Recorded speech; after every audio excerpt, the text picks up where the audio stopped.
Hello and welcome to our YouTube channel golden time of study में फिर एक बार आप सभी का स्वागत है। आई एम एमडी राहत।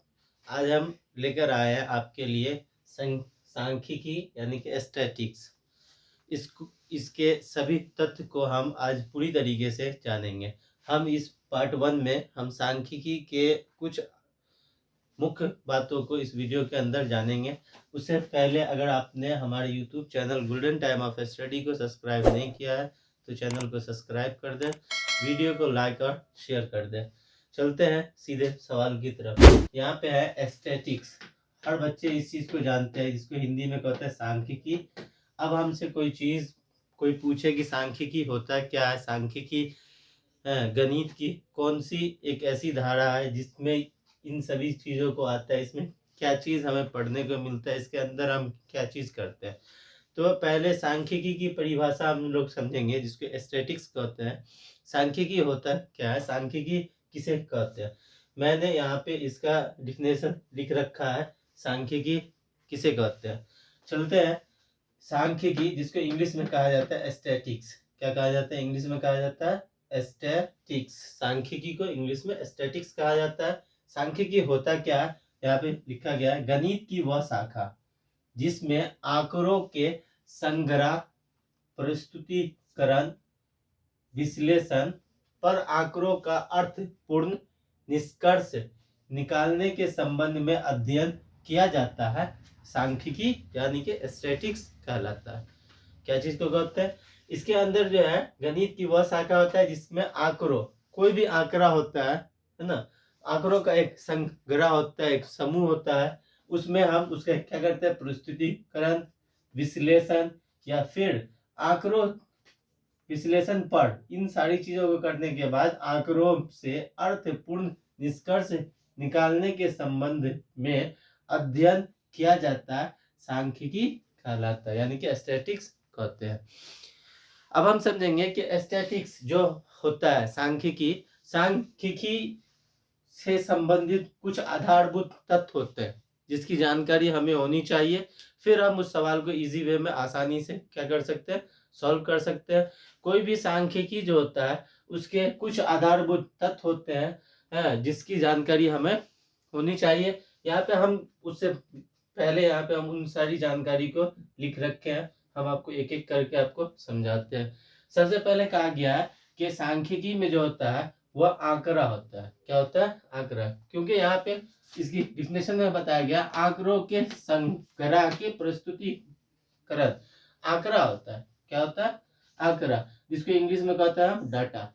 कोई भी चीज का हम सांख्यिकी यानी कि सांख्यिकी जो ज्ञात करते हैं उसमें हमें डाटा हमारे पास उपलब्ध होना चाहिए, मौजूद होना चाहिए, जिसके द्वारा हम क्या करेंगे? एस्थेटिक्स को हम ज्ञात करेंगे। एस्थेटिक्स के अंदर जो आता है प्रावृत्तीय माप, वो हम आगे चल के बताएंगे। इसमें पहला होता है आंकड़ा। क्या होता है? जिसको इंग्लिश में कहते हैं हम लोग डाटा। इंग्लिश में कहते हैं डाटा। उसके बाद दूसरा तथ्य होता है, यानी कि दूसरा इसका फैक्ट होता है, मुख्य तथ्य जो होता है वह प्राथमिक आंकड़े। क्या होते हैं? प्राथमिक आंकड़े, जिसको हम इंग्लिश में कहते हैं प्राइमरी डाटा। क्या कहते हैं? प्राइमरी डाटा, जो हमें सवाल में दिया होता है। उसके बाद होता है तीसरा, जिसको कहते हैं गौण आंकड़ा। क्या कहते हैं? गौण आंकड़ा, जिसको इंग्लिश में हम लोग कहते हैं सेकेंडरी डाटा। डाटा जो है वह पहला एक डाटा होता है। डाटा दो तरीके का होता है।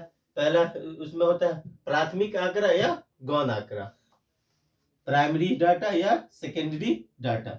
उसके बाद आता है फोर्थ चीज, जो इसकी चौथी होती है आधारभूत तथ्य में चौथी चीज जो है वो इसका प्रेशर है। क्या है? जिसको कहते हैं प्रेशर। ये प्रेशर क्या होता है?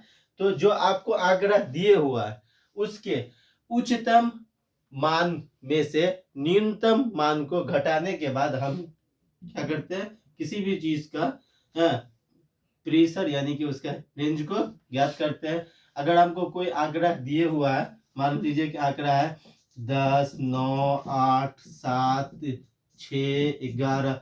अब हम यहाँ पे देखेंगे, अगर इसका हमको प्रेशर ज्ञात करना है, हम यहाँ पे देखेंगे कि उच्चतम मान इसमें सबसे ज्यादा कौन है? 11 है। और न्यूनतम सबसे कम कौन है इसमें? तो सबसे कम है 6। अब 11 में से 6 को घटाने के बाद जो आएगा वो इसका क्या होगा, प्रेशर होगा, जिसको हम इंग्लिश में कहते हैं रेंज। आगे चलते हैं। पांचवी चीज होता है जिसको हम कहते हैं बारंबारता। हर आदमी इसको जानते हैं बारंबारता क्या होता है। जो आंकड़ों में आने वाली संख्या जो बार बार आती है, या ऐसी संख्या है जिसको हम क्रमबद्ध तरीके से सजाने के लिए क्या करते हैं, बारंबारता के रूप में लिखते हैं। यहाँ पे हम मान लें कि यहाँ पे हम इसका अगर इसको बारंबारता के रूप में लिखना हो तो यहाँ पे 10 की बारंबारता 1 होगी, इसलिए कि 10 यहाँ से यहाँ तक में एक ही बार है। 9 की बारंबारता 1 होगी, 8 की 1 होगी, 7 की 1, 6 की 1 और 11 की 1 होगी। ये जो है ये इसका बारंबारता कहलाता है, जिसको इंग्लिश में कहते हैं फ्रीक्वेंसी। अगला चिन्ह होता है वर्ग चिन्ह। क्या होता है, वर्ग चिन्ह। एक चीज समझेंगे, वर्ग चिन्ह और मिलान चिन्ह में बहुत फर्क होता है। वर्ग चिन्ह कहते हैं जो यहाँ पे हमें बारंबारता के रूप में दिए होता है। वर्ग चिन्ह हमें अगर निकालना हो, जैसे फॉर एग्जाम्पल हम लोग एक चीज देखते हैं, एक आंकड़ा हमें दे दिया है 10 से 12, 12 से 14, 14 से 16, यह हमें वर्ग अंतराल दिया है। क्या चीज दिया, वर्ग अंतराल। हमें वर्ग चिन्ह यहाँ पे ज्ञात करना है, तो वर्ग चिन्ह निकालने के लिए ये क्या होता है, वर्ग चिन्ह जिसको हम इंग्लिश में कहते हैं क्लास मार्क। आगे चलते हैं। वर्ग अंतराल, ये जो है वर्ग अंतराल कहलाता है। 10 से 12, 12 से 14, 14 से 16। अब इन दोनों के बीच का जो अंतर होगा वो इसका वर्ग अंतराल होगा। इन दोनों के बीच का अंतर जो होगा वर्ग अंतराल, यानी कि इसमें जो वर्ग अंतराल है वो 2 का वर्ग अंतराल 4 है, जिसको हम कहते हैं क्लास इंटरवल। क्लास इंटरवल, वर्ग अंतराल। आगे चलते हैं। मिलान चिन्ह, जिसको हम इंग्लिश में कहते हैं टैली मार्क। मिलान चिन्ह इस तरीके से लिखा जाता है, 1, अगर 2 हो तो इस तरीके से 2 लिखा जाता है, अगर 3 हो तो इस तरीके से 3, 4 हो तो इस तरीके से 4 बार लिखा जाता है। लेकिन अगर 5 हो तो सिर्फ हम 4 बार लिखते हैं और 5वीं बार में काट देते हैं। ये इसका 5वीं बार आता है, जिसको हम मिलान चिन्ह यानी कि टैली मार्क कहते हैं। अगला है वर्ग विस्तार, यानी कि क्लास एक्सपेंशन। उसको किस तरीके से विस्तार किया गया है, किस तरीके से वो जो आंकड़ा हमें दिया गया है वो क्या होता है, वो उसका वर्ग विस्तार कहलाता है। आखिरी चीज है सबसे लास्ट, संचय बारंबारता। हम लोग जब भी माध्यिका ज्ञात करते हैं तो उसमें ये चीज आती है, संचय बारंबारता, कुमुलेटिव फ्रीक्वेंसी, जिसको हम कहते हैं संचय बारंबारता। इसको हम शॉर्ट फॉर्म में CFB लिखते हैं। क्या लिखते हैं, शॉर्ट फॉर्म में CFB लिखते हैं। ये सारी चीजें इस सांख्यिकी के आधारभूत तत्व होते हैं। इसकी जानकारी अगर हमें है, हम किसी भी सवाल को इजी वे में सॉल्व कर सकते हैं। अगर आपने अब तक हमारे YouTube channel golden time of study को सब्सक्राइब नहीं किया है तो चैनल को सब्सक्राइब कर दें, वीडियो को लाइक और शेयर कर दें। आगे चलते हैं, आगे देखते हैं हम अगला टॉपिक। यहाँ पे मैंने लिखा है आंकड़ों के केंद्रीय प्रवृत्ति की माप। कोई भी आंकड़ा जो होता है उसके केंद्रीय प्रवृत्ति की माप हम कितने तरीकों से कर सकते हैं, क्या क्या होता है, तो हम इसको हम 3 तरीके से निकाल सकते हैं। कितने, 3 तरीके से हम सांख्यिकी यानी कि स्टैटिक्स को ज्ञात करते हैं। जो किसी भी आंकड़ों के केंद्रीय प्रवृत्ति की माप होती है उसको हम 3 मेथड के रूप में बांटते हैं। पहला होता है माध्य। क्या होता है, माध्य, जिसको इंग्लिश में कहते हैं मीन। पहला होता है माध्य, जिसको कहते हैं इंग्लिश में मीन। अगली वीडियो में हम पढ़ेंगे कि माध्य निकालने की कितनी विधि है, कौन कौन विधि से हम किसी भी आंकड़ों का हम माध्य ज्ञात कर सकते हैं, किसी भी डाटा का। दूसरा होता है जो होता है माध्यिका। क्या होता है, केंद्रीय आंकड़ों की केंद्रीय प्रवृत्ति की माप का दूसरा जो होता है मापने की विधि वो होता है माध्यिका, जिसके इंग्लिश में कहते हैं मीडियन। क्या कहते हैं इंग्लिश में, मीडियन कहते हैं। थर्ड होता है जो होता है बहुलक। क्या होता है, बहुलक होता है, जिसको इंग्लिश में हम कहते हैं मूड। इंग्लिश में कहते हैं मूड। ये 3 तरीकों से किसी भी आंकड़ों के केंद्रीय प्रवृत्ति की माप हम लोग ज्ञात कर सकते हैं माध्य, माध्यिका और बहुलक के द्वारा। क्लास 9th में, 8th में, 7th में, 10th में अक्सर माद माध्यिका और बहुलक के ऊपर प्रश्न आता है। हम लोग बेसिक से सीख रहे हैं किस तरीके से हम माद माध्यिका और बहुलक ज्ञात करेंगे, वह हम इससे अगली वीडियो में समझेंगे। हम जो आपको यहाँ तक समझाएं कि ये सारी चीज होती है जो एक स्टैटिक्स में पाई जाती है।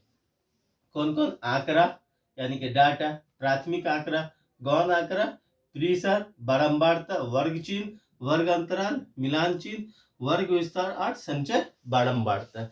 ये सारी चीज इस स्टैटिक्स यानी कि सांख्यिकी के अंदर पाया जाता है।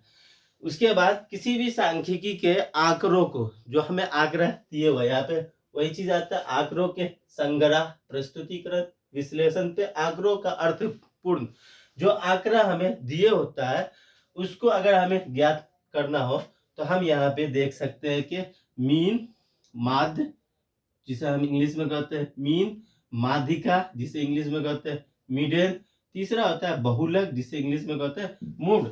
इस 3 विधि के द्वारा जो है हम किसी भी केंद्रीय प्रवृत्ति की माप हम ज्ञात कर सकते हैं। उम्मीद करते हैं कि आपको ये वीडियो बहुत अच्छी लगी हो। अगर वीडियो अच्छी लगी हो तो चैनल को सब्सक्राइब कर दे, वीडियो को लाइक और शेयर कर दे। हम इससे अगले पार्ट में समझेंगे माध्यिका और बहुलक निकालने की विधि। आज के लिए इतना ही। जय हिंद, जय भारत।